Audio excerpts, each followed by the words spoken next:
How to add call widget to iPhone.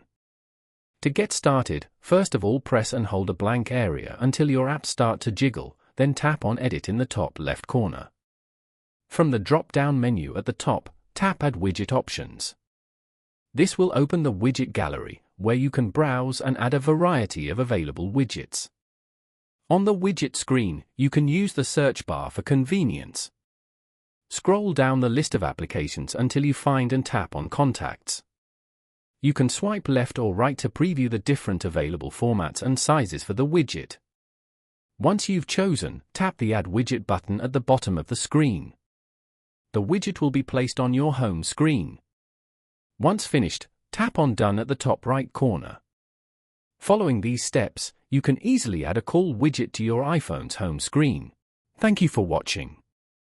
Please leave a like if this tutorial helped you, or leave a comment below if you have any questions related to the video.